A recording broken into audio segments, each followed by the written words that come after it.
Good morning. I'm Camille Busette, the Interim Vice President for Governance Studies here at Brookings, and I am delighted to welcome you to a conversation with Assistant Attorney General Matt Olsen on the reauthorization of Section 702 of the Foreign Intelligence Surveillance Act, otherwise known as FISA. Thank you for joining us in person and virtually. As usual, a huge thank you to our AV, events, and security colleagues here at Brookings. For today's event, we will first hear from Assistant Attorney General Matt Olsen, and then he will be joined for a conversation by my colleague, Senior Fellow Ben Wittes. Audience Q&A will follow. You might be wondering why we are having a conversation about Section 702 of the FISA Act. Section 702 is a key provision of the Foreign Intelligence Surveillance Amendments Act of 2008 that permits the government to conduct targeted surveillance of foreign persons located outside the United States with the compelled assistance of electronic communication providers to acquire foreign intelligence information. The government uses the information collected under Section 702 to protect the United States and its allies from hostile foreign adversaries, including terrorists, proliferators, and spies, and to inform cybersecurity efforts. Section 702 of the Foreign Intelligence Surveillance Act is set to expire on December 31st. This is one of the main legal engines of U.S. intelligence collection, and its potential expiration is, for many in the intelligence community, a five-alarm fire akin to the debt ceiling crisis. With an ongoing war in Europe and Chinese surveillance balloons floating around, you have recent examples of why intelligence collection is very much part of the national dialogue today. However, the politics of reauthorization are complicated. While Congress has reauthorized Section 702 twice before since its original passage, we are, as you know, in an age of deep polarization. Congressional Republicans have become skeptical of the government's administration of FISA as a result of the Russia investigation and the perceived misuse of FISA to obtain information on President Trump. In addition, Section 702 has also always had liberal and civil libertarian detractors who see it as authorizing mass surveillance and believe the program allows for backdoor searches of Americans without a normal warrant. So with that background, it gives me great pleasure to introduce Assistant Attorney General Matt Olsen. Matt Olsen is the Assistant Attorney General for National Security. In that capacity, he leads the Department of Justice's mission to combat terrorism, espionage, cybercrime, and other threats to the national security. From 2011 to 2014, Olsen served as the director of the National Counterterrorism Center, and prior to leading the National Counterterrorism Center, Olsen was a general counsel for the National Security Agency. For 18 years, Olsen worked at the Department of Justice as a career attorney and in a number of leadership positions. He served as an Associate Deputy Attorney General for National Security and was Special Counsel to the Attorney General. In 2006, Olsen helped establish the National Security Division and served as the first career Deputy Assistant Attorney General for National Security. Please join me in welcoming Assistant Attorney General Matt Olsen.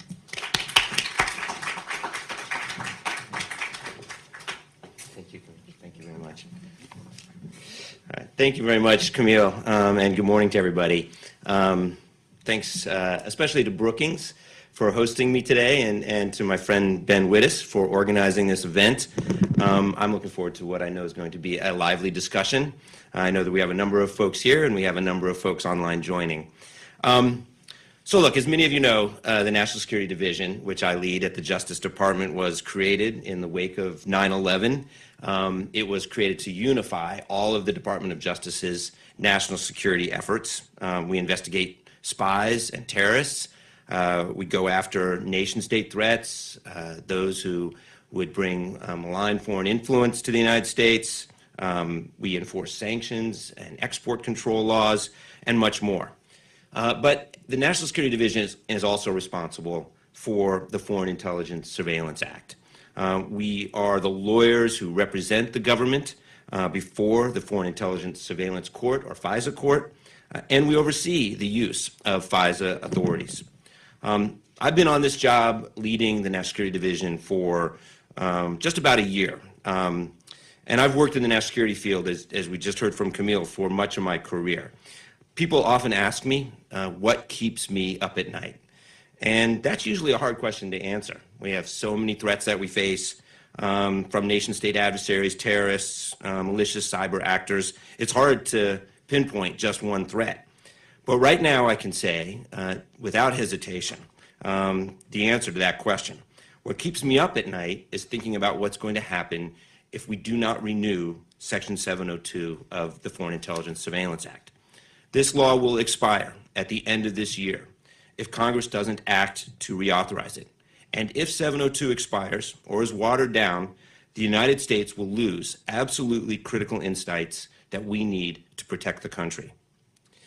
Let me back up a little bit. Section 702 is the law that enables the United States government to obtain intelligence by targeting non-Americans who are overseas and who are using U.S.-based communication services. Its value simply cannot be overstated. Without 702, we will lose indispensable intelligence for our decision makers and our warfighters, as well as those of our allies. And we have no fallback authority. We have nothing to go back to that would even come close to making up for that loss. So that's why this morning, the Attorney General and the Director of National Intelligence sent a letter urging Congress to swiftly reauthorize 702. And in that letter, they emphasize that there is simply no way to replicate 702's speed, agility, reliability, and insights. Section 702 enables the United States to gain intelligence about our most pressing threats. Today, we are relentlessly focused on serious threats, such as the Chinese government's efforts to spy on us and to steal our sensitive technologies, Iran's sanctions evasions, North Korea's nuclear program, and Russia's invasion of Ukraine. Let me stress the threat we face from China in particular. At this moment, when China is ramping up its efforts to spy on Americans, we must not blind ourselves to that threat by allowing 702 to expire. The bottom line is that Section 702 gives us the intelligence that's necessary for us to stay one step ahead of our adversaries, and we cannot afford to let it lapse.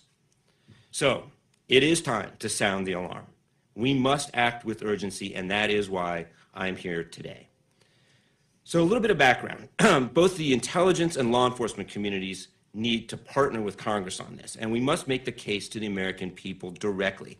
So I see the urgency of this moment from my current position in the Justice Department, but I also recognize the critical value of 702 from working for over 2 decades in national security. That includes as a lawyer in the Justice Department and the FBI shortly after 9/11. I saw how the statutory framework that was in place at the time couldn't keep pace with the evolving threats and evolving technologies. When I first came to the National Security Division, when it was created in 2006, I was part of the team that helped craft 702, which was first passed in 2008. I then went on to become the general counsel of the National Security Agency, where I oversaw how NSA implemented the statute. I saw in practice both the power of the statute as a collection tool and the rigor of the oversight procedures that were built into it. Then, as my time as the director of the National Counterterrorism Center, I was a consumer. I received the intelligence from 702, and almost every day it provided insights that supported our ability to combat terrorism. So historically, 702 has faced sunset twice in the past 10 years, and both times Congress voted to reauthorize it, both times with strong bipartisan majorities. So while now 702 is more essential than ever before, that broad bipartisan consensus that supported it in the past has frayed in recent years.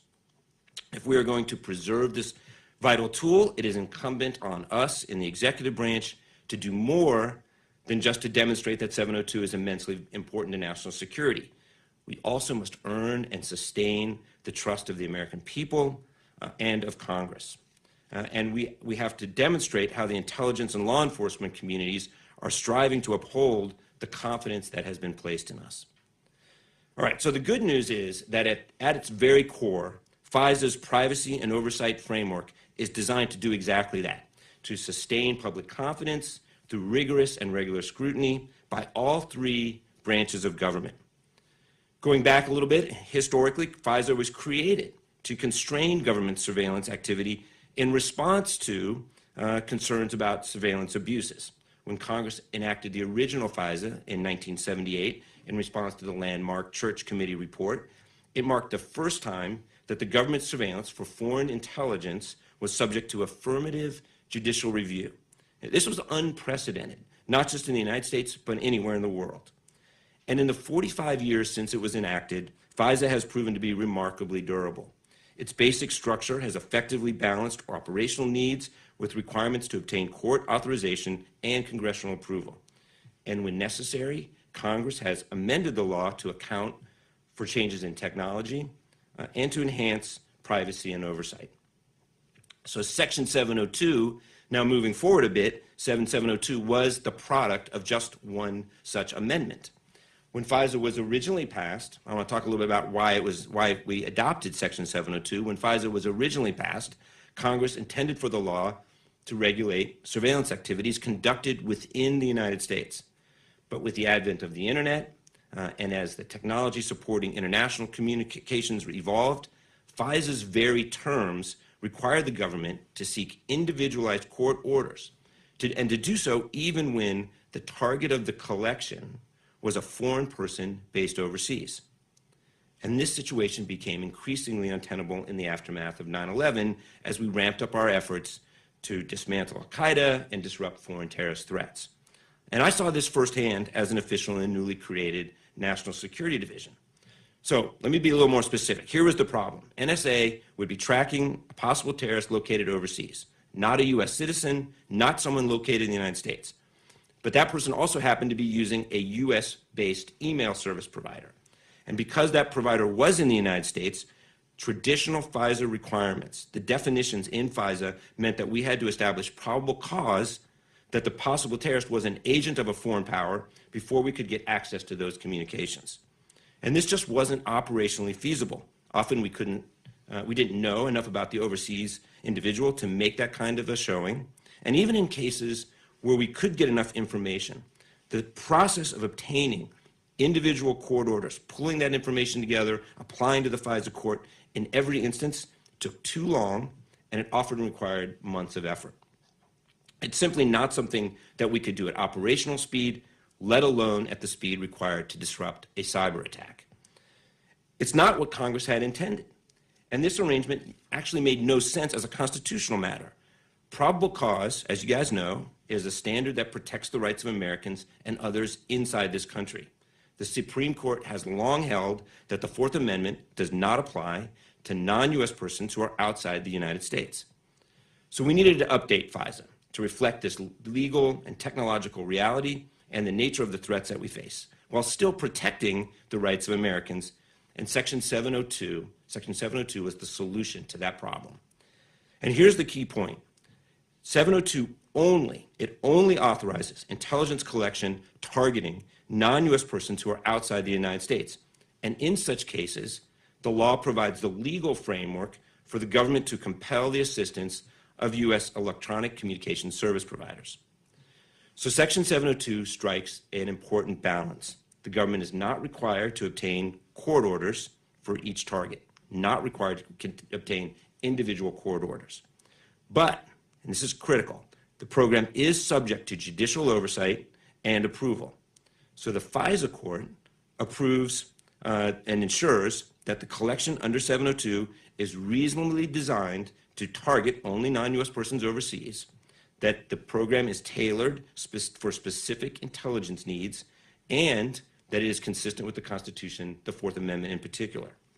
And in fact, every court, including the FISA court, that has looked at 702 over the years has found it to be constitutional. And there are strict limits on handling any information that is incidentally collected about U.S. persons. So it targets people overseas, but it can collect information about U.S. persons incidentally. Section 702 prohibits, on its terms, the intentional collection of U.S. person communications. But U.S. person information can be incidentally collected in a few ways. One is when a foreign target overseas is in touch with a U.S. person in the United States. Second, when, say, two foreign persons overseas, one of whom is a target, discuss a U.S. person during their communications. So these are a couple of ways in which U.S. person information can be incidentally collected. So this overall framework has worked remarkably well over the past years. And in the 15 years since its enactment, Section 702 has become what I think is the intelligence community's most valuable national security legal tool. Its most valuable tool. And we must retain it to confront the evolving threats that we're facing in the years ahead. So let me pause here and offer a couple of hypothetical scenarios in which 702 could prove crucial, to put some specifics on the table. Suppose the FBI gets information that an individual overseas, someone overseas, appears to be recruiting employees of a U.S. semiconductor company, possibly for the purpose of gaining access to sensitive U.S. technology for military purposes. An analyst at the FBI, with that information, could target that overseas individual's email under 702. And this would help us figure out what technology they may be seeking to take, whether it might be used to advance that country's military. That's one example. A second is, suppose a foreign partner tells us that an overseas individual is attempting to sell weapons to a rogue nation that's under U.S. sanctions. We get that information from a foreign intelligence partner. Under 702, we could move quickly to acquire that overseas individual's communications, to gather more intelligence about his or her activities, who that person is dealing with, even if there was not probable cause to believe that that person was acting as an agent of a foreign power. A third hypothetical. Suppose a foreign partner captures a terrorist on the battlefield, not an uncommon scenario. That person who's captured on the battlefield has a phone, and our foreign partner gets a list of email contacts from that terrorist's phone. With that information, with that list of email addresses, intelligence analysts here, our intelligence analysts, could use 702 to gain insights about other people that terrorist is in contact with, understand that network, and that would help us disrupt ongoing or future plots. So in each example that I've just offered, 702 would provide critical insights early, at the early stages of investigation, and we could then follow leads, and get more information. And here's a key. In each example, it would be either impractical or actually quite impossible to seek an individualized court order based on probable cause. So those are hypothetical examples. Now let me give you some real-world examples. Famously, in Section 702 was used to foil a plot in 2009, an active plot to bomb the New York subway.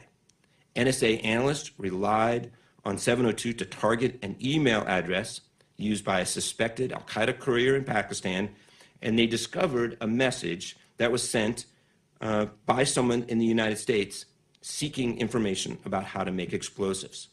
The FBI identified that person in the United States from 702 as Nazibullah Zazi and was able to disrupt his plot in time to save possibly countless lives.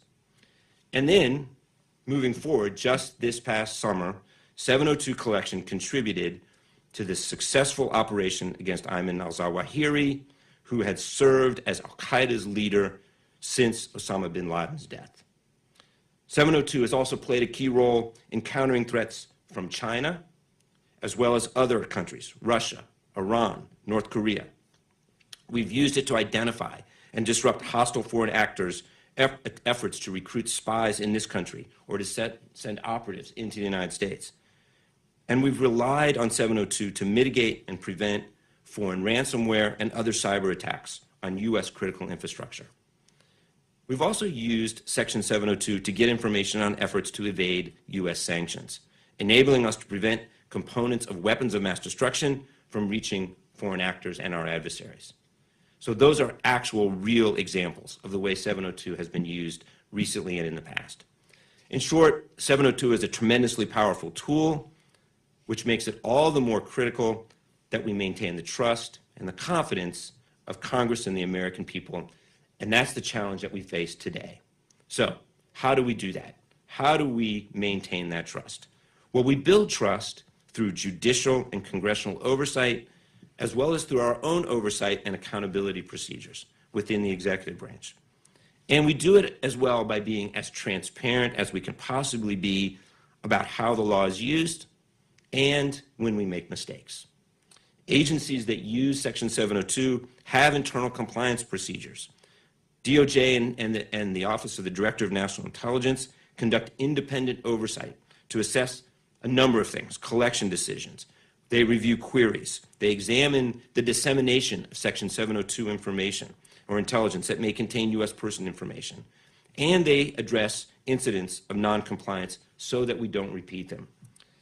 In fact, the oversight attorneys in the National Security Division, which I lead, review every single targeting decision that's made, 100% of them. Still, in recent years, DOJ and ODNI have found serious compliance issues with FBI's queries of FISA collection for information about U.S. persons. And these problems were reported to the FISA court and to Congress, and the court has described them in public opinions, and I want to spend a few minutes talking about those issues right now. Look, every compliance incident matters, of course, but incidents that involve U.S. person information are especially troubling and especially damaging to public trust.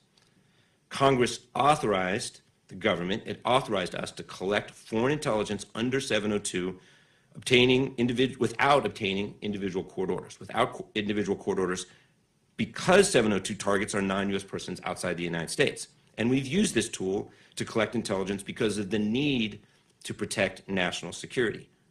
But we still need strong guardrails when intelligence agencies review this data for information about Americans. We need those guardrails.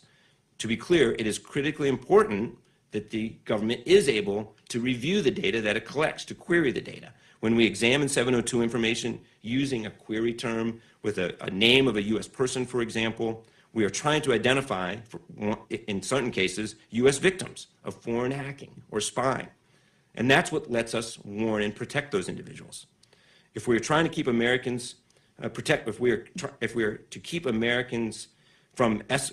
keep protecting Americans from escalating cyber and espionage threats, we need to maintain the capacity to conduct U.S. person queries.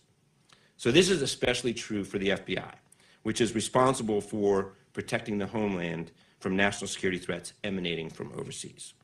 So the Zazi example that I mentioned a few minutes ago shows how important it is that we are able to connect the dots between foreign-based threats, those emanating overseas, and individuals in the United States. Look, this was a key lesson of 9/11, and we simply can't forget it.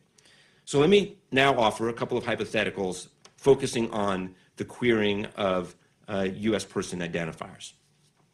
Here's one.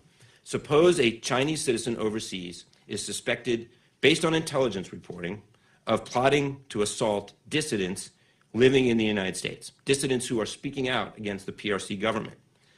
The investigation may reveal that the Chinese citizen is in frequent contact with a person, an associate, inside the United States.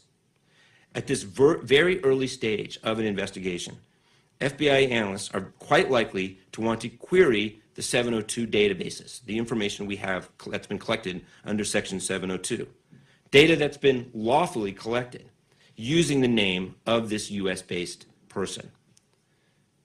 Another example. Suppose the FBI learns that a foreign actor has hacked in to an American energy company and exfiltrated data.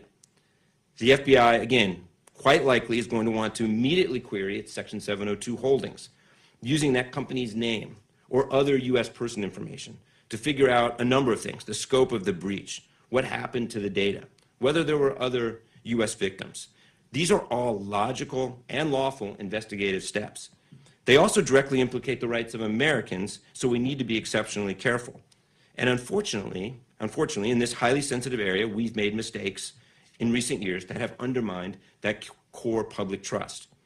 Now, many of these mistakes resulted from misunderstandings by FBI personnel about the rules that govern how you conduct a U.S. person query. And in other instances, FBI personnel queried FISA information inadvertently without realizing that the 702 data sets were included in the query as a default. And understanding that context is very important as we look to fix these issues. But at the end of the day, the mistakes are not acceptable. They aren't acceptable to us. They're not acceptable to Congress. They're not acceptable to the American people. And they shouldn't be. So We've known we've had work to do, and we've implemented key reforms to address these errors. One is that we've changed the default settings. We've changed the default settings in FBI systems so that you have to affirmatively opt in to query 702 information. It's changed so now it requires an affirmative step to opt in to search using a U.S. person query. We've also required FBI personnel to record specific written justifications before they access 702 information using a U.S. person query. We've also imposed pre-approval requirements for certain types of sensitive U.S. person queries or large-scale questions. And we've improved guidance and training for all FBI personnel. And this is important. We are already seeing concrete improvements as a result of these efforts. There's been a dramatic decrease in the total number of U.S. person queries since the FBI adopted these reforms in 2021, along with a significant reduction in the number of inadvertent queries of the Section 702 databases. And we've made these changes, we've made these advances without undermining the fundamental value of Section 702. But I want to be clear. This is about more than just imposing a checklist of new requirements.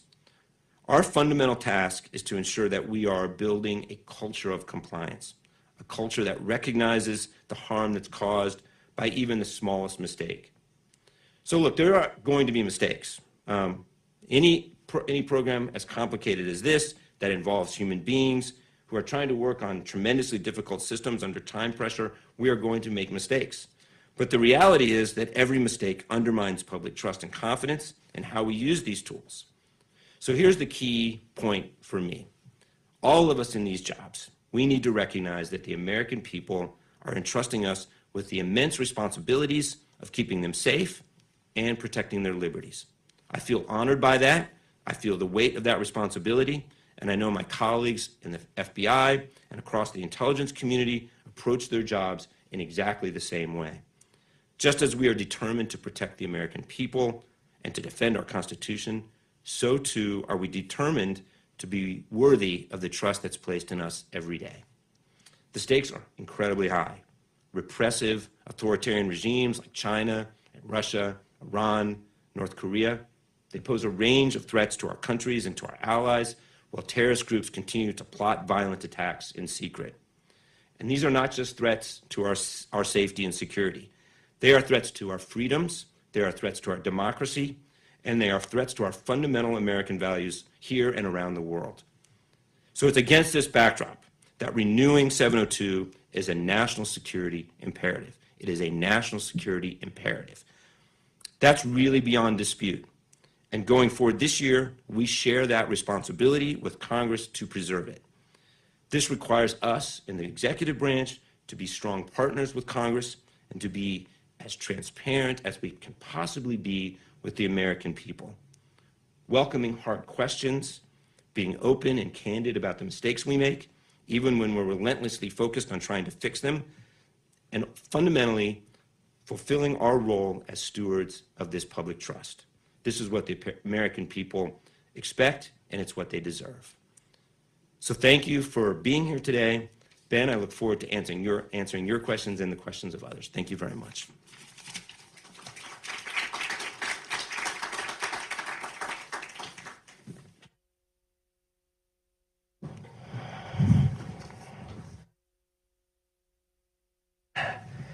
Is this live? Yes, it is. So I would like to cover three broad areas today. The first is the importance of 702 and the range of uses of 702. The second is the compliance issues and that you referred to and the matters that are addressable and not addressable. And the third is the politics of reauthorization. So let's start with the importance of the program. We used to talk about this program almost exclusively in counterterrorism terms. Today, the National Security Advisor issued a statement that while I don't have the exact words of it in front of me, make clear that this is a pivotal authority with respect to collection against both China and Russia. So I want to start with the question of, how much is this a counterterrorism authority versus a general collection authority that has application to great power conflict? So I think it's a really good insight, and I think it's the answer is reflected in the statement that came from the White House today by the National Security Advisor, as well as the letter that was released this morning from the Attorney General and the Director of National Intelligence. So look, the short answer is when Section 702 was passed in 2008, we were focused on Al-Qaeda and our counterterrorism efforts. And the central goal of Section 702 was really focused on those threats. Today, we face a much different threat environment that is, certainly does include our terrorism challenges, but it is as much or maybe more focused now in terms of the threats we face on a number of nation-state adversaries, and the usual list: North Korea, Iran, Russia, and particularly China.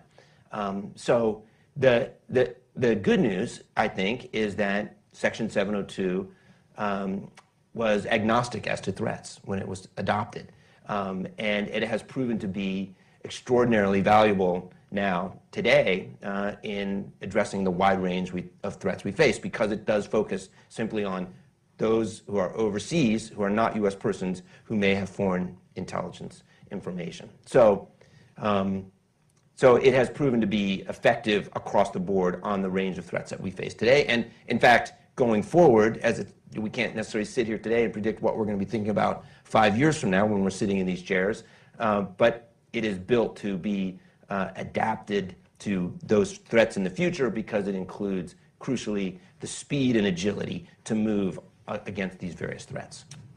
So I think it was during the last reauthorization, the government put out the, I thought, remarkable fact that 702 was the single largest contributor to the president's daily brief, which certainly I found arresting at the time and have remembered. So is that still true? I mean, when we think about presidential decision-making, is it fair to say that 702 accounts for not necessarily the majority of the information that's presented to him, but a plurality of it with respect to other legal authorizations? So I sit every morning with the Attorney General and the Director of the FBI and receive the briefing that is akin to the PDB, it includes the PDB.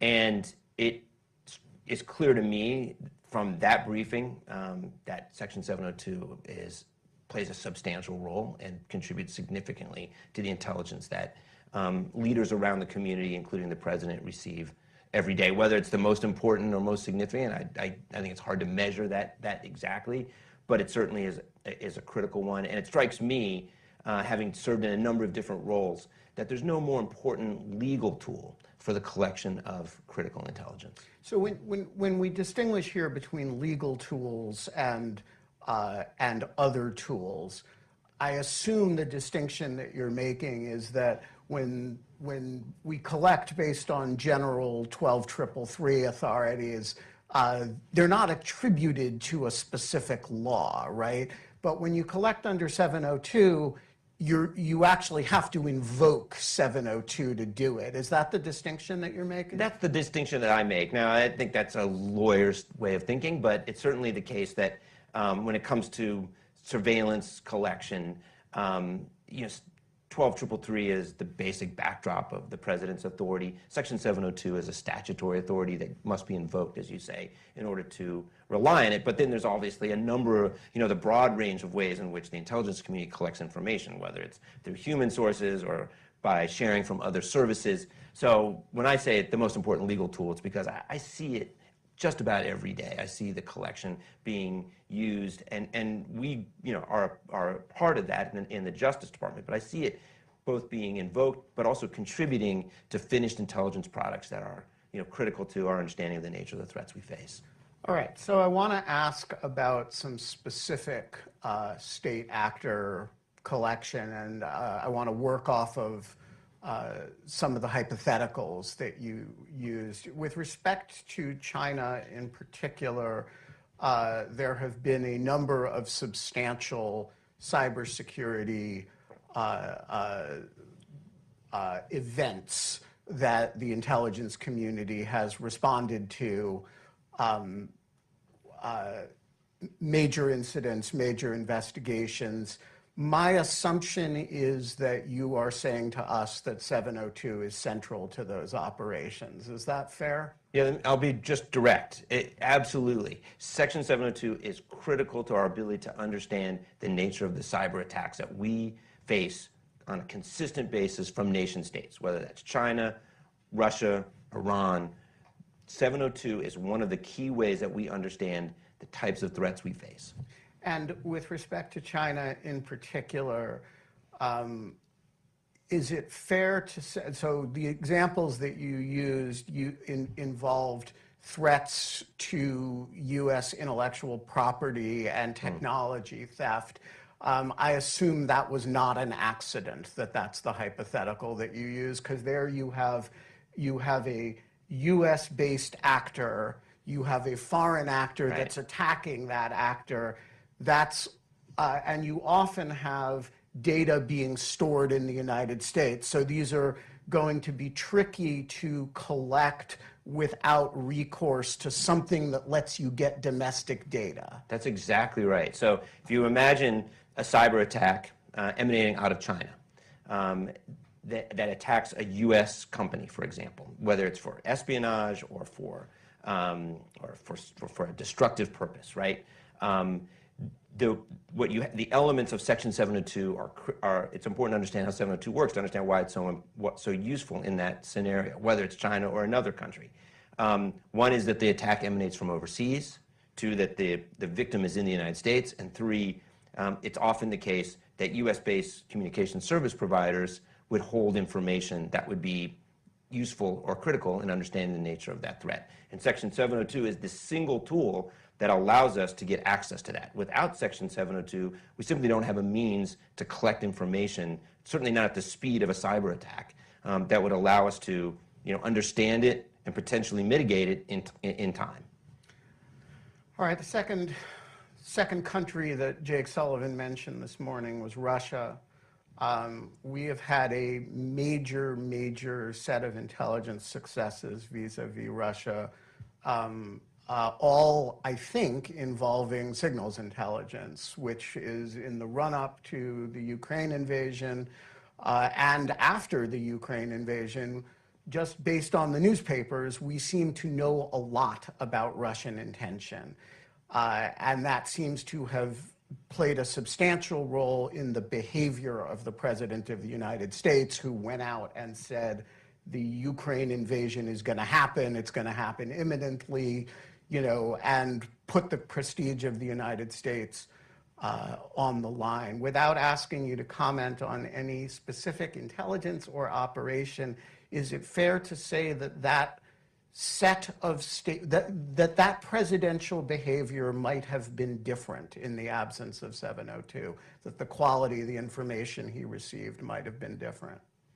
So I'm going to answer quite generally, again, sort of falling back into the way Section 702 works, which is it does provide us with this unique capability to target individuals overseas on our key set of threats. And of course, among the threats that we are concerned about, as I mentioned, not only terrorism, but Russia and Russia's invasion in Ukraine. And look, I said in my remarks, we need to be as transparent as possible. But we also have to be cautious about the things we talk about in how Section 702 is used. As we lean in to be transparent, we can't topple over the guardrails that disclose sensitive information. So we have to be cautious. And so my answer is a little opaque on that one, Ben. But I think it's important, to basically step back and understand we're talking about spies, hackers, and terrorists. And when we don't have Section 702 to go after those groups, those individuals, we blind ourselves. Unilaterally would blind ourselves to those key threats. All right, so let me, I'm not going to push back hard on this, but I am going to push back a little bit. Two Russian commanders are texting with each other on Telegram, which does not transit the United States, as I understand it. Seems to me 702 has little to say about that. But if the same two Russian commanders were to use some other platform that data would transit the United States, 702 may have a lot to say about it. Is that fair just as a matter of characterizing the law? I think as a matter of characterizing the law, it's fair to say that the scenario where you have a foreign actor overseas, again, whether that's somebody in Russia, somebody in China, somebody in Iran, and they are using a US-based service provider to communicate, and whether they're communicating with another member of their group, another associate, another member of their government, or somebody in the United States, if they're using US service providers, Section 702 is the unique law that gives us the ability to gain that intelligence. All right. One more importance before I kind of move on to the problems. Cybersecurity, a huge amount transits the United States, just because so many of the service providers are American providers or are interfacing, regularly with American providers. Is it reasonable to say that the cybersecurity arena is particularly vulnerable to a lapse in 702? Or are all of these different areas kind of equally vulnerable? I think it's fair to focus on the nature of the cyber threats we face that come from other nation states as a critical part of the overall value of 702. One of the reasons I say that is what Section 702 provides, and it has been an argument for 702 since its inception, is speed and agility. The ability to move from one target to another, to do so very quickly, to do so at an early stage of an investigation when we may not know a lot of information, but we know enough to know that there's a threat that's coming from another country, it's coming into the United States, and it's using U.S. infrastructure or U.S. service providers to enable that threat. And really, the cyber example is a very good one because in some ways, if you think about Section 702, it is fit for purpose for that type of threat. The argument was made in the context of terrorism because we were focused on one terrorism target communicating with another or potentially communicating with somebody in the United States overseas. And it was also important there to have that speed and agility, but now sort of, at an order of magnitude more significant is the speed of cyber attacks and understanding how those the need to be fast and agile in how we respond is even more important, I think, in that context. And I think that's why the argument for 702 is very strong here. So a skeptic would respond to all of this by saying, okay, fair enough, 702 produces a whole lot, but it only dates from 2009, and the United States had pretty robust collection against terrorists and foreign state actors before 2009. So just as the government always overstates the importance of the thing that it wants Congress to do, there's a kind of an overstatement going on here. The world wouldn't end if we returned to 2008 in collection. And so I just want to pose it simply. Why is that wrong? So that's fundamentally wrong. In 2008 and post-2001, we were losing insights. And we were losing insights for the crucial reason that the way communications worked had changed, so that we were under, for surveillance purposes, under FISA, we were having to get individual court orders for non-U.S. persons overseas because they were using U.S.-based service providers, and FISA required us to get individual court orders. So our insights were going down during that time frame. It was only after the passage of 702 that we reformed FISA, modernized it in order to respond to the changes in technology that have allowed us to keep up with those threats. So it is a basic misunderstanding of how FISA works, but also how technology has changed to assert that we could just go back to, you know, pre-2008 or pre-9/11 time period and do just as well. I mean, it's not even close. We would literally be blinding ourselves to some of the most crucial threats we face if we were to allow this law to lapse. So just to push from the point of view of the same skeptic, you know, you guys, I was up here with Jim Comey when he said the FBI was going to go dark, and you know, it didn't really happen, or maybe it did happen, and the world went on. And now, you know, you said we're going to go blind. And so the skeptic will say, I've heard this before. I'm much less worried about it than Matt Olsen is. And, you know, on a kind of 1 to 100 scale of dire, how dire is this? I think it is very dire, and that's why I said I want to sound the alarm. And it's not just me, right? It's the Attorney General and the DNI. It's Avril Haines and Merrick Garland, and it's the National Security Advisor today making the case for the importance of reauthorizing Section 702, saying that it is an urgent imperative for our national security, and being willing to talk more about the ways in which it's used. For example, disclosing the fact that 702 was part of the information that we had that allowed us to carry out the operation against Ayman al-Zawahiri, the leader of Al-Qaeda, and then explaining a number of other ways in which it is used, whether it's cyber attacks or foreign espionage. So, you know, the number it's in some ways hard to quantify that, whether it's on a 0 to 100 scale or not. But I can tell you from my own career, going back to my time at the FBI in the mid-2000s to today, I have seen the way in which 702 has become increasingly important, increasingly the tool that enables us to collect information that we have no other way of getting. And that's why I use the term that we would be blinding ourselves to some of the key threats that we face. All right, so I want to turn to the sort of problems of the program.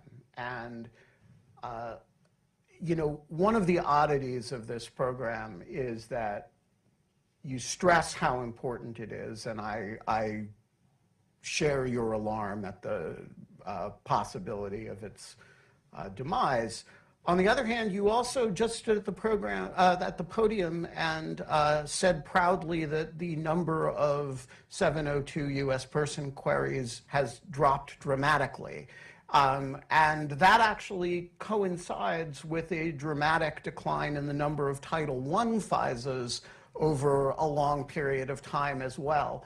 And so I want to ask, what is the relationship between, how is it possible that the program could be growing in importance even as it and FISA in general are being used less and less? Why is that not in conflict with itself?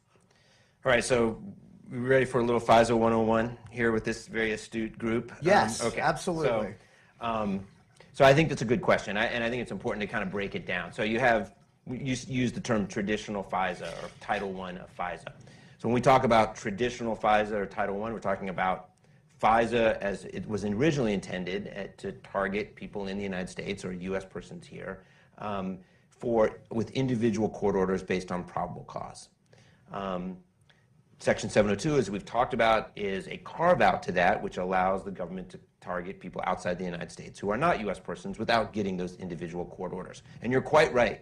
The number of the former traditional or Title I FISAs has gone down significantly over the past several years. And there's a number of reasons for that, and one of the reasons directly answers your question.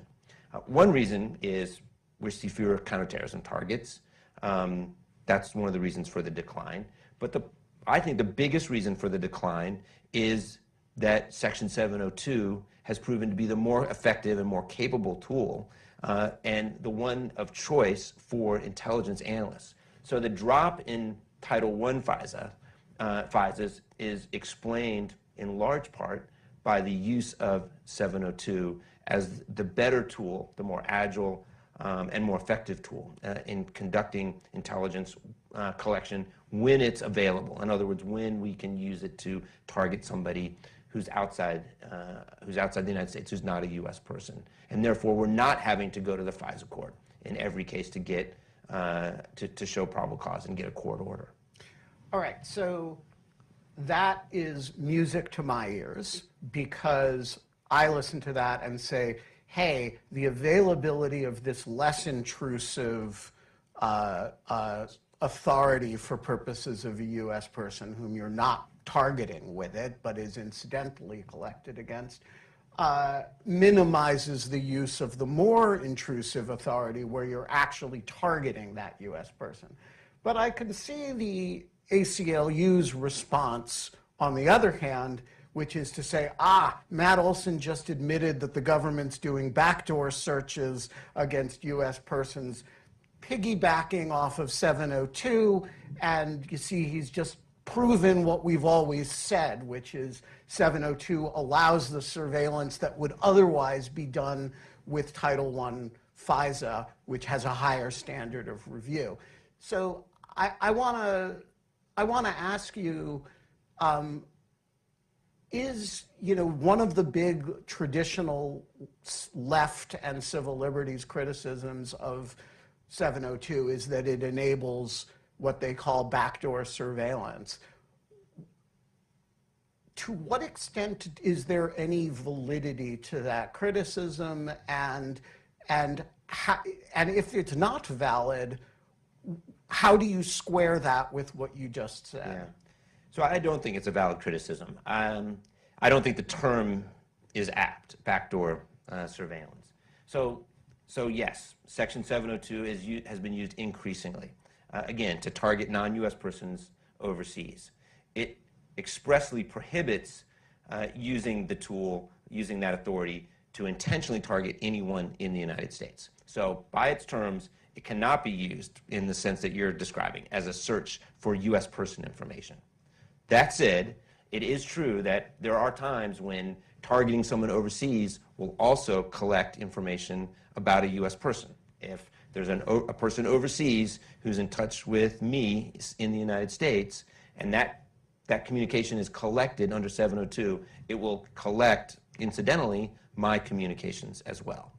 But there are strict restrictions in place about how my information can ever be reviewed or disseminated. So I don't think it's a backdoor search. I think it's, in fact, how Section 702 is intended to be used. In other words, targeting the person overseas, collecting their information. If, as a result of that collection, somebody in the United States is identified as being in contact with, perhaps conspiring with that person overseas, whether it's to spy, to conduct a cyber attack, to conduct a terrorist attack, then the FBI, and this is, I think, exactly what we want, the FBI pivots and decides the person in the United States, in my scenario, me, is an appropriate target of a Title I or traditional FISA, and has to go to the FISA court to establish probable cause to collect against me. So one of the things I've always thought about the backdoor search argument is that you actually, if your overseas targeting is good, you're going to get a lot of incidental collection against U.S. persons. You target person X because you believe that person is running spies in the United States, and you know that there's communication that's stored on a US server. So you target that person, and it turns out your thesis is right. So he's in touch with all kinds of US persons, which then causes you to collect incidentally on those people, and then you figure out which one of them you want to target. If your overseas targeting is bad, then you may actually have, you may gather much less US person data, because you may be targeting a pizza delivery salesman in Karachi, and it's just not very, he doesn't have any US person contacts.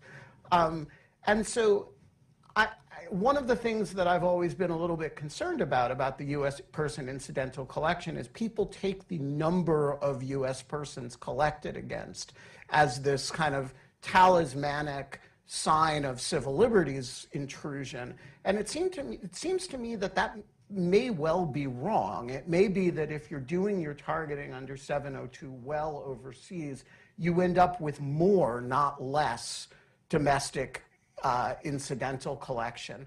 So, you guys have released some data over the past few years about the number of US persons affected, and the number's large, just in terms of raw numbers of people who've been subject of incidental collection. How should we read that? Some of those numbers are really big. Should we or shouldn't we treat that as, to some degree, a metric of civil liberties concern? So some of the numbers we've released have been have shown the number of times, for example, and I think this goes to your question, the number of times that the US government, particularly the FBI, conducts a search of 702 data using a US person identifier. Right. And if you think about like this cyber example, so say there's a Chinese cyber malicious actor who is carrying out some sort of cyber attack against a US company. One of the things, and we see that by 702 collection, right? We're on that overseas individual in China, say, who's using a US-based service provider. If we're able to collect that communication, and it may be that part of that collection includes the cyber attack information targeting a US company, or that's involving a US company. So if the FBI has that information, it can then search through its 702 data. One of the first things it's going to want to do, the minute it understands what's happening, is to look through its holdings, which would include 702 collection with the name of that US company. That's a US person identifier. There may be individuals at that company that would be useful to search. So in this case, there's no other way to search for that information if you have to show probable cause, for example, that the company is an agent of a foreign power. They're not, right? They're a victim in that case. So what the FBI is going to want to do is quickly search through its holdings and identify, with the identification of the company in order to understand the nature of that attack on that company. So that's the kind of information that's been released, the number of US person queries. And in time, that number's been very high.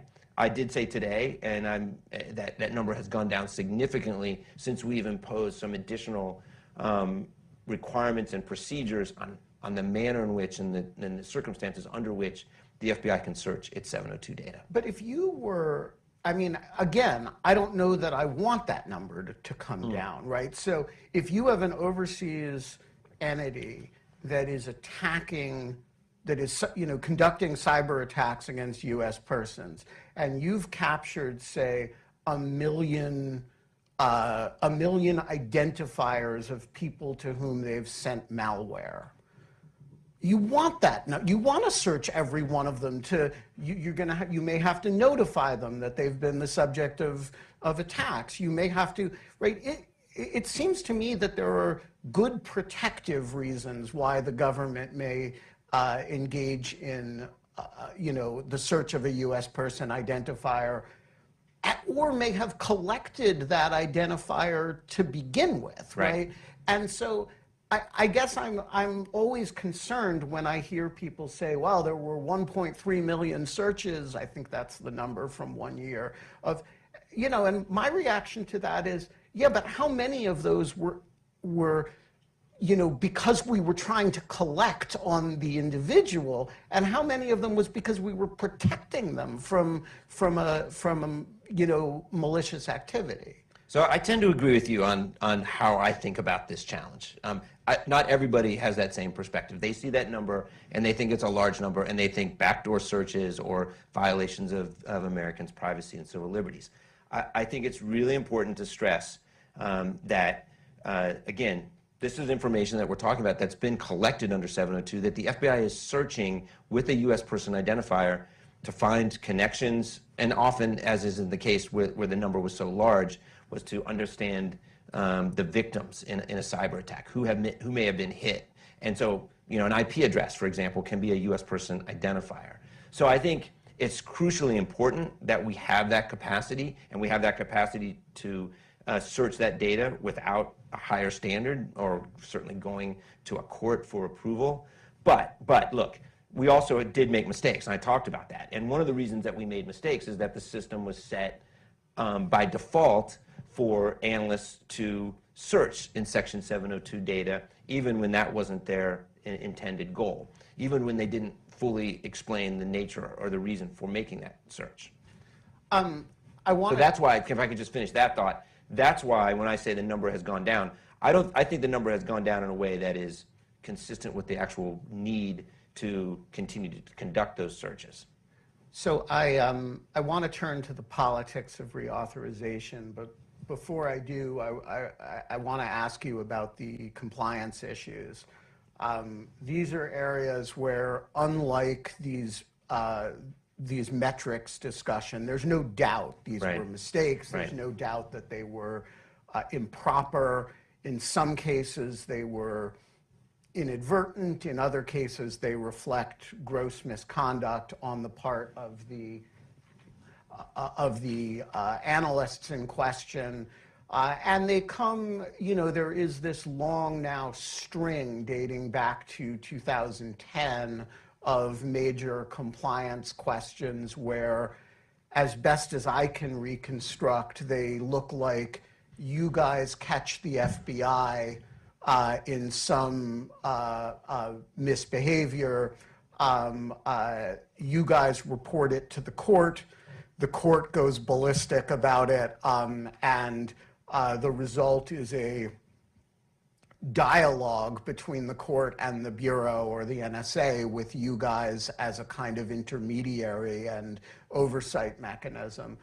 I have to say, when this last round of compliance issues arose, I was really frustrated. And, kind of like, how many times do we have to go through this process before the FBI develops some kind of organic compliance culture?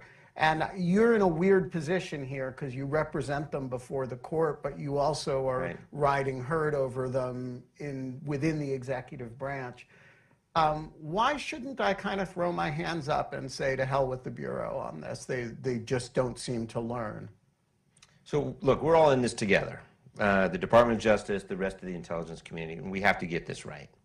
And by that I mean we have to focus on both the structural changes that we need to make to ensure compliance. As I said in my remarks, there are going to be mistakes. We are going to make mistakes in a system this complex that's run by human beings. We are going to make mistakes, but we need to also have a culture, in addition to structural changes, we need to have a culture of compliance that does not accept those mistakes and does everything we can to fix them. So we've had a number of mistakes. I know I read on Lawfare when I was out of government, when your frustration, Ben, and some of those mistakes that you wrote about in Lawfare and others related to, as we've talked about, traditional FISA, Crossfire Hurricane, right? And those were compliance issues. They were accuracy issues. They were issues around the completeness of the FISA applications that we're presenting to the court. And we've taken a number of steps to increase the National Security Division and the DOJ's oversight over those issues, completeness and accuracy of the applications that we're submitting to the court. But we've also made mistakes, particularly in the effort to query 702 data. And there I am very confident in the changes that we've implemented structurally, where we've changed the default settings. It's a basic change. We changed the default settings so an FBI analyst has to affirmatively opt in to search 702 rather than it searching 702 by default. We changed the rules and the training to make sure that analysts understand what it means to search and what the standard is for searching using U.S. person queries, that there has to be a reasonable likelihood that it will return foreign intelligence information or evidence of a crime. And that justification, and this is critical, that justification has to be articulated affirmatively by the analyst. And it's these changes that have accounted for a significant drop in the number of U.S. person queries. My judgment is that that's because before many of those searches or those queries were inadvertent, not something that the agent or analyst really meant or intended to do. But big picture, and I come back to this culture of compliance, we still have work to do. We have work to do to maintain the trust of the American people and how we operate this program. But I think that's changing. I do think that we're making progress there, and that's why as I sit here, I'm confident that we're going to get this law reauthorized this year. All right, so I actually was asking not about the Crossfire Hurricane stuff, but the 702 compliance issues, and the 215 ones that preceded them. But actually, Carter Page gives a very good opportunity to transition here to the politics of reauthorization. So first of all, you mentioned that the Crossfire Hurricane compliance issues don't involve this program.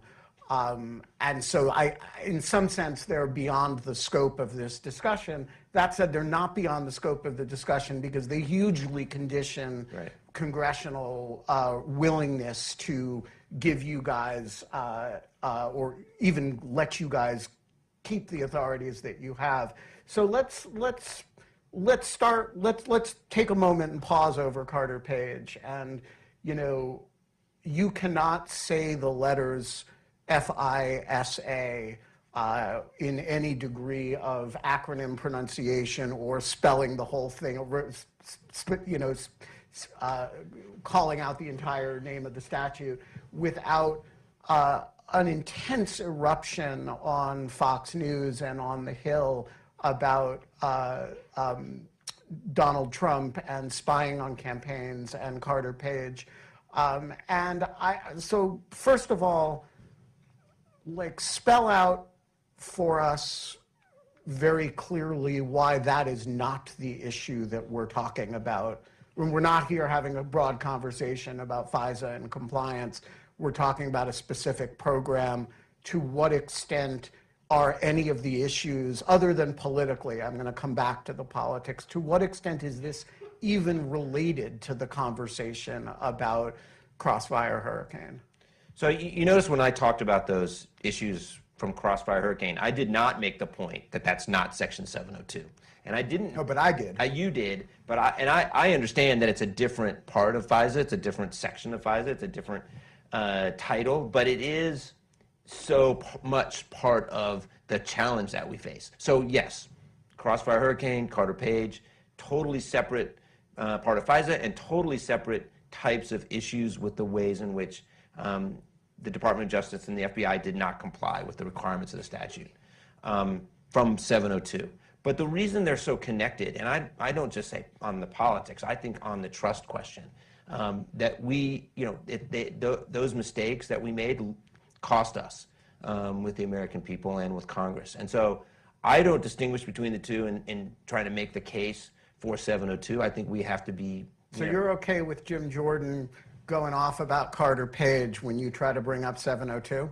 Look, I think it's incumbent on us with every member of Congress to explain the value of 702 and explain how we're addressing the concerns that member of Congress may have. And I trust every member of Congress to understand this fundamental point, and that is that national security transcends politics.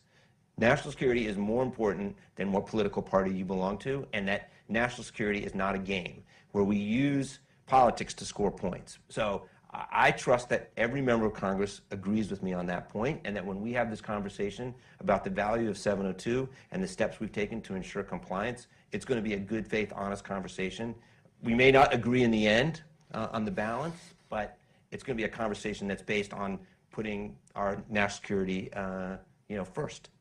All right, so the last time we had a reauthorization discussion, we had partisan polarization. It was the end of the the beginning of the Trump administration. Things were pretty raw, but, and of course the president opposed reauthorization the morning that it happened. But at the end of the day, you could get it done.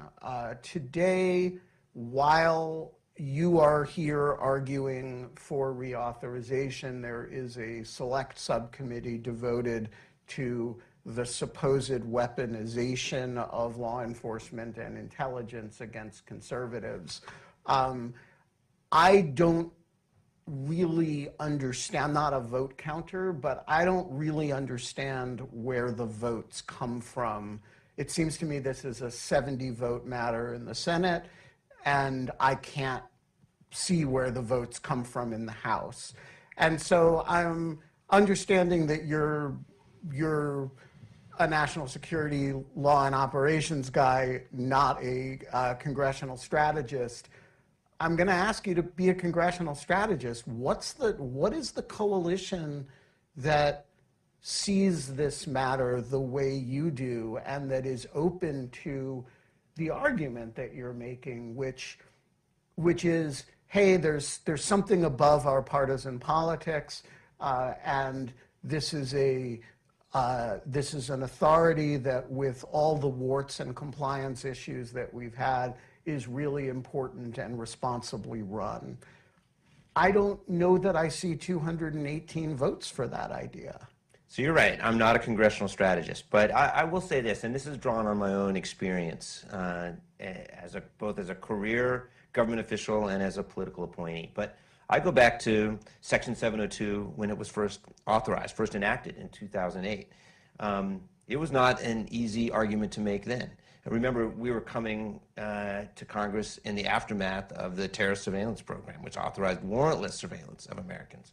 And then you fast forward to the reauthorizations, the two reauthorizations over the past 10 years, both occurring after the Snowden disclosures. So what I come back to is that it's just our job, it is our responsibility in the executive branch to be partners with Congress and to be as transparent as we possibly can, to provide to Congress. We can provide classified briefings, but we can also declassify information, and we can make the case both to members of Congress publicly and to the American people directly on the value of the statute of 702. And look, I fundamentally trust, as I did, having been a career DOJ official for almost 20 years, that at the end of the day, the Congress working with us will not allow politics to get in the way and will understand that national security is more important than partisan politics, and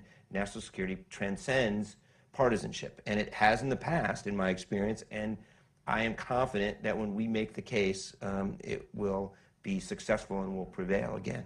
So what is the form? I mean, this morning, the Attorney General and the DNI sent up a letter. Jake Sullivan issued his statement, and Right. You're here. But what is the form in which you're going to make this case? Is it primarily congressional hearings? Is it forums like this? What's the audience to which you're going to make it, and how do you see that translating into legislative action? So I think it's an all-out effort. And so it's sort of all of the above. It is certainly making the case directly to members of Congress, and that includes the intelligence committees and the judiciary committees in particular, providing classified briefings to give the fine details of how 702 is used, but also giving them the public arguments so that they can take those arguments home to their constituents. That's first and foremost. But it's also forums like this. It is speaking to informed audiences. It's gathering people who were in government who are now outside of government. People like Glenn Gerstle in the front row, or David Criss, who know how these things work. Bringing those folks together and explaining, how the government is thinking about this, and allowing them to add their voice to this effort. So, and then I think when you have people like the Attorney General and the Director of National Intelligence and the National Security Advisor all joining their voices to this effort, and ultimately the White House and the President, that's how we're going to get this done. But it's going to require that, and I acknowledge that there are challenges ahead. I acknowledge that the mistakes we've made have cost us in terms of trust. But again, there's no doubt in my mind that the value here is so essential that we cannot fail. So we are going to go to audience questions. If you have a question, please flag me. I will direct the microphone to you. Please frame your question in the form of a question. Our interest level in anybody's speechifying is extremely limited. And if you are abusive to our guest, I will shut you down with a shocking lack of due process. While the microphone is coming in, I have one additional question of my own, which is, like the debt ceiling, there is the day of expiration, which is in this case December 31st, when the law expires. And then there's the day of impact, which is sometime later. Realistically, what happens on December 31st, and how much grace period does Congress have? When does Congress need to act by for you to be comfortable? So to be comfortable, Congress needs to act far in advance of December 31st. The law expires on December 31st. The impact would be felt immediately, even though there are some provisions that allow certain types of collection to continue. But it would be a significant impact if we let this lapse as of December 31st. And even in the run-up to December 31st, having been in the intelligence community when sunsets are about to occur, the people in the intelligence community are adjusting and reacting. So as far in advance of December 31st as possible is what's going to make me most comfortable. Mm-hmm. Sir, the floor is yours. Please introduce yourself, and when you're done, just pass the microphone to your right. Thanks. Yeah, it's Alex Mouth, ABC News. Matt, hi. Just want to ask, kind of off of Ben's last question, once you get close to that December 31st deadline, at what point do you start engaging with the White House, if this just becomes something that's not within the realm of political reality, to discuss whether there's a possibility of using emergency powers by the president to make sure that you still have some of this intelligence capability that comes with 702? And I'm sorry, an off-topic question because we have you here today. The DOJ and DNI are set to brief the Gang of Eight today on classified documents that were found at Trump, Pence, and Biden's residences. I wonder, are you going to be a part of that briefing? And can you just describe at all whether, given the concerns expressed by the Gang of Eight about not getting enough information from DOJ and DNI up to this point, what exceptions are you willing to make to give them enough information? I'm going to grandfather in that last second question. Please, for future questioners, stay on the subject at hand. I think you can appreciate I'm not going to address those reports. But on your question, I think we're going to be looking, I think it's just incumbent on us as the deadline or the sunset approaches to look at all available options. Existing authorities, whether it's emergency authorities or not. But the real point, I think, is there's really no operationally feasible way to compensate for the loss, and it just doesn't work. Like if the law sunset, or if it's watered down or diluted in a way, or made so it's not as effective because, for example, there's some new requirement to get probable cause for searching the data. It's just not something that we have the operational capability to meet.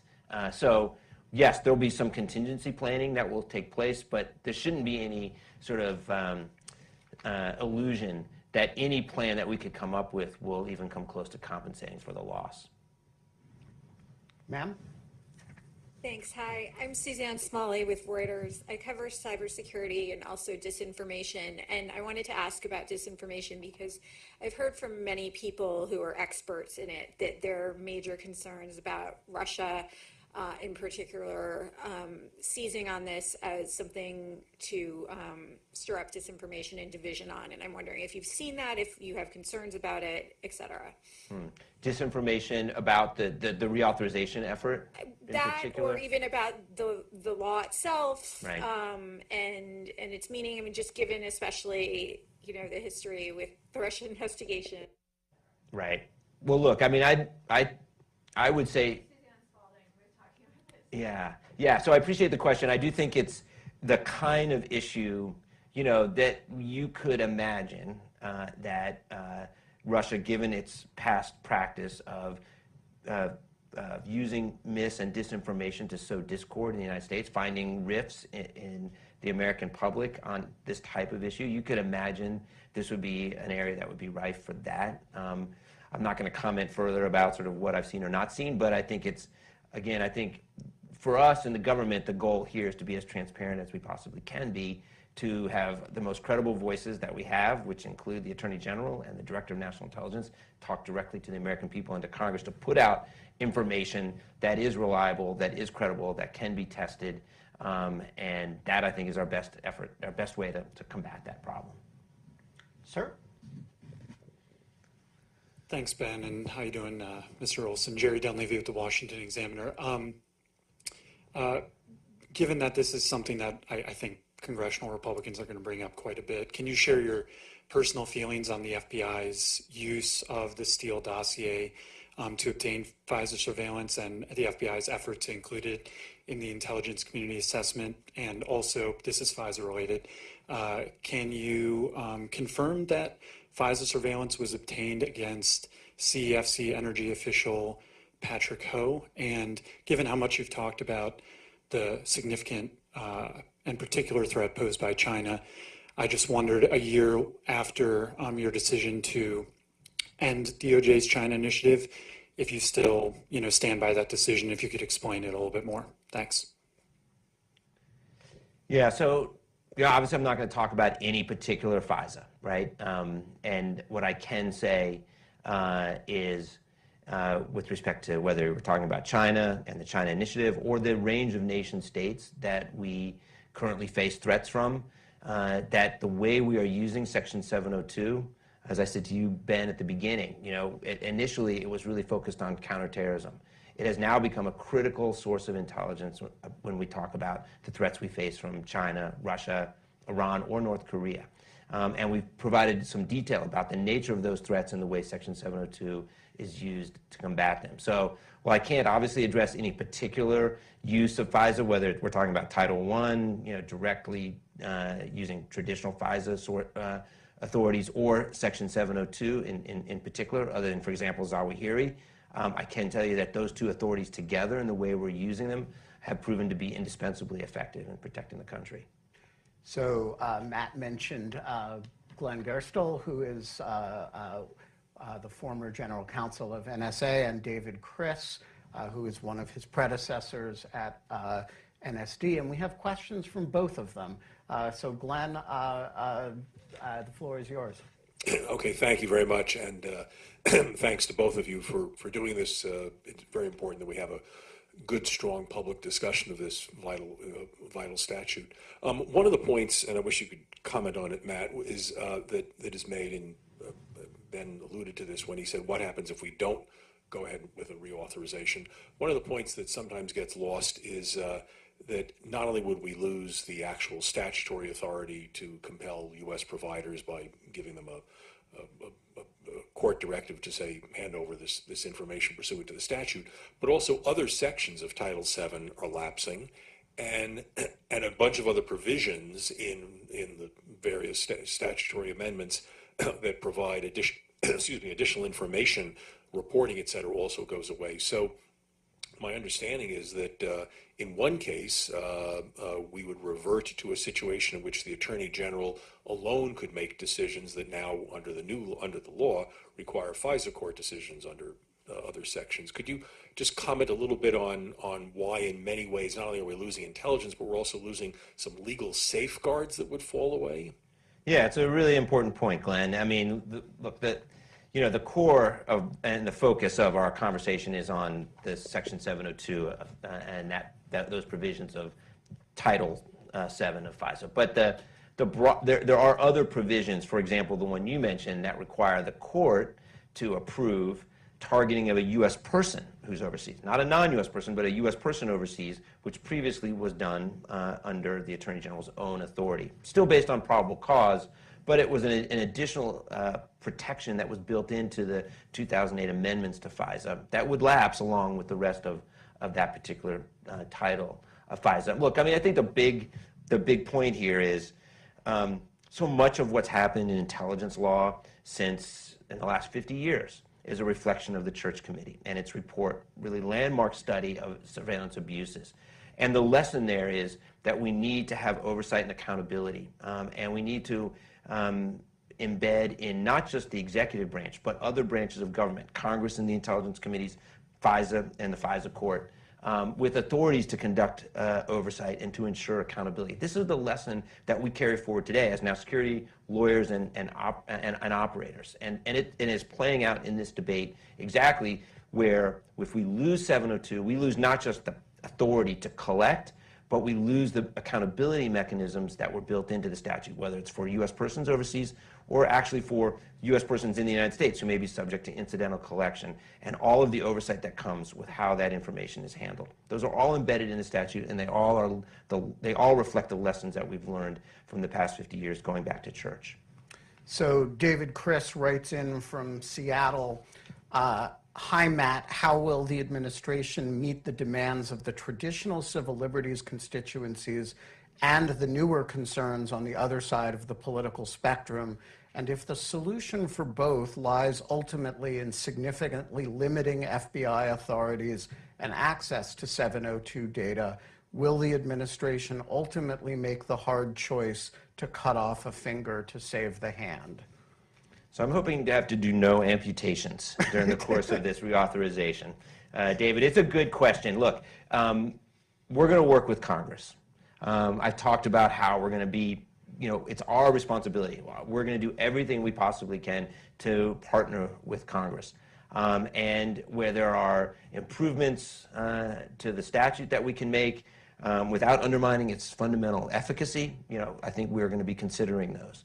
But as we embark at this very early stage of seeking reauthorization, I think our first and sort of primary goal is to make the case for its reauthorization based on how effective it's been, and to demonstrate how we've made changes to the oversight and accountability mechanisms to address the concerns that we've identified.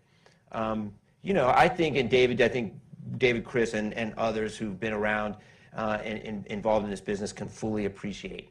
What we don't want to do is, for example, impose a requirement for probable cause to search data that the FBI for the FBI to search. And just to be clear, why not? Why?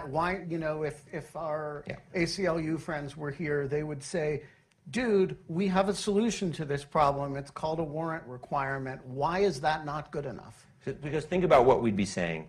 Think about, look, national security is a team effort, right? You have the CIA and the NSA looking overseas. You have the FBI with primary responsibility for protecting the United States, protecting the homeland. CIA or NSA may collect based on its overseas collection.